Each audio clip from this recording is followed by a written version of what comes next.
ॐ ह्रीं बृहस्पते नमः। ॐ ह्रीं बृहस्पते नमः।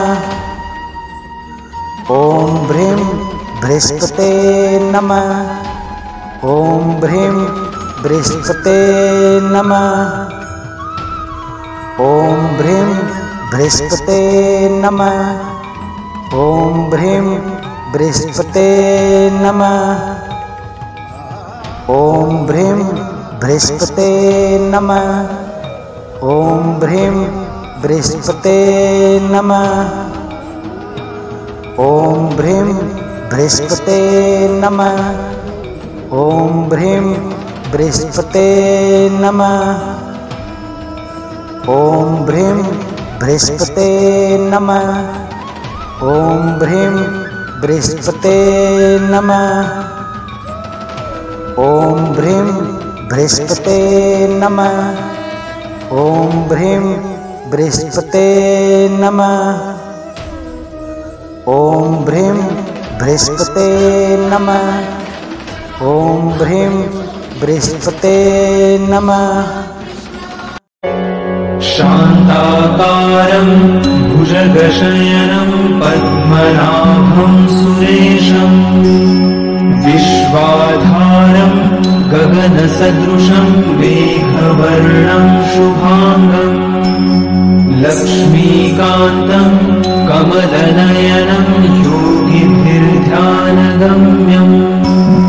वन्दे विष्णुं भवभयहरं सर्वलोकैकनाथम्।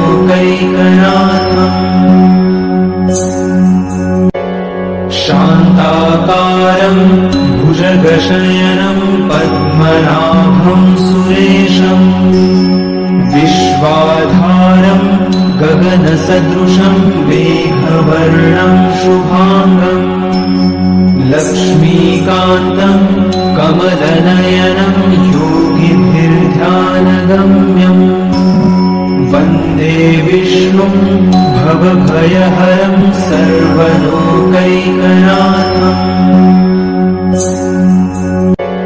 शान्ताकारं भुजगशयनं पद्मनाभं सुरेशं विश्वाधारं गगनसदृशं मेघवर्णं शुभांगं लक्ष्मीकान्तं कमलनयनं योगिभिर्ध्यानगम्यं वन्दे विष्णुं भवभयहरं सर्वलोकैकनाथम्। शान्ताकारं भुजगशयनं पद्मनाभं सुरेशं विश्वाधारं गगनसदृशं मेघवर्णं शुभांगं लक्ष्मीकान्तं कमलनयनं योगिभिर्ध्यानगम्यं वन्दे विष्णुं भवभयहरं सर्वलोकैकनाथम्।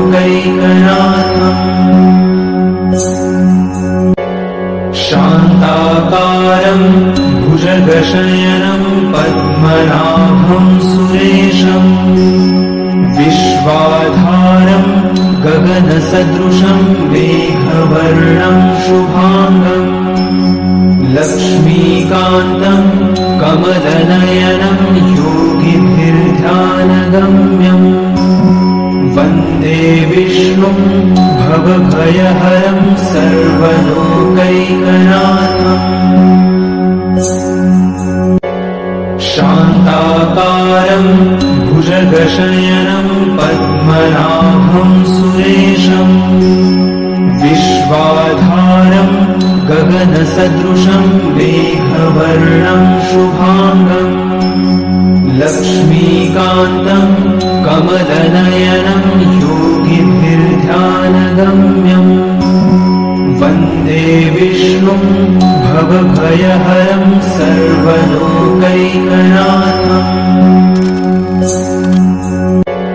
शान्ताकारं भुजगशयनं पद्मनाभं सुरेशं विश्वाधारं गगनसदृशं मेघवर्णं शुभांगं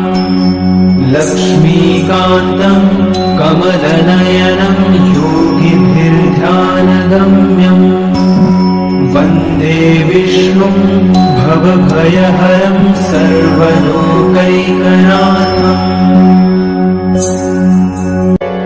शान्ताकारं भुजगशयनं पद्मनाभं सुरेशम् विश्वाधारं गगनसदृशं मेघवर्णं शुभाङ्गम् लक्ष्मीकान्तं कमलनयनं योगिभिर्ध्यानगम्यम् वन्दे विष्णुं भवभयहरं सर्वलोकैकनाथम्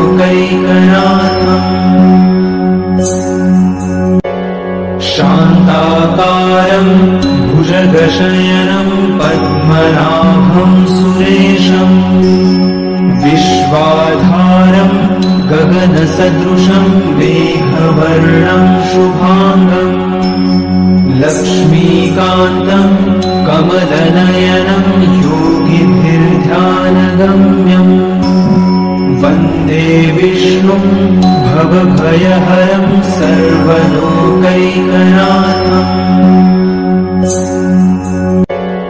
शान्ताकारं भुजगशयनं पद्मनाभं सुरेशम् विश्वाधारं गगनसदृशं मेघवर्णं शुभाङ्गम् लक्ष्मीकान्तं कमलनयनं योगिभिर्ध्यानगम्यम् वन्दे विष्णुं भवभयहरं सर्वलोकैकनाथम्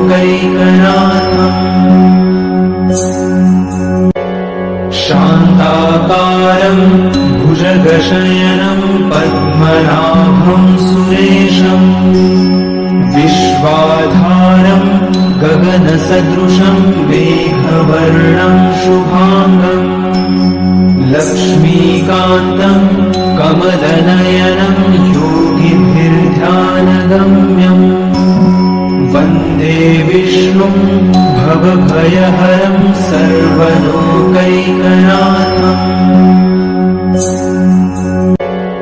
शान्ताकारं भुजगशयनं पद्मनाभं सुरेशम् विश्वाधारं गगनसदृशं मेघवर्णं शुभाङ्गम् लक्ष्मीकान्तं कमलनयनं योगिभिर्ध्यानगम्यम् वन्दे विष्णुं भवभयहरं सर्वलोकैकनाथम्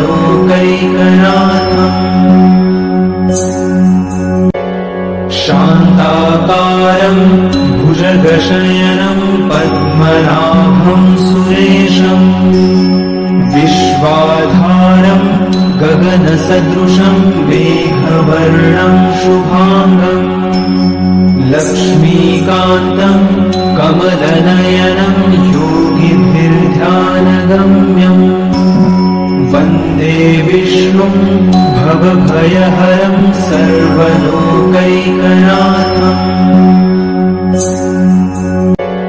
शान्ताकारं भुजगशयनं पद्मनाभं सुरेशम् विश्वाधारं गगनसदृशं मेघवर्णं शुभाङ्गम् लक्ष्मीकान्तं कमलनयनं योगिभिर्ध्यानगम्यम् वन्दे विष्णुं भवभयहरं सर्वलोकैकनाथम्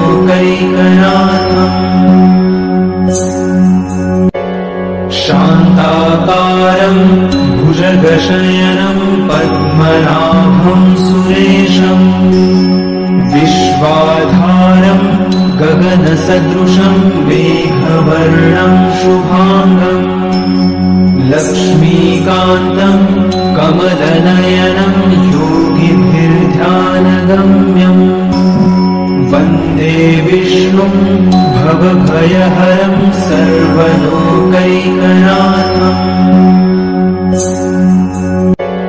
शान्ताकारं भुजगशयनं पद्मनाभं सुरेशम् विश्वाधारं गगनसदृशं मेघवर्णं शुभाङ्गम् लक्ष्मीकान्तं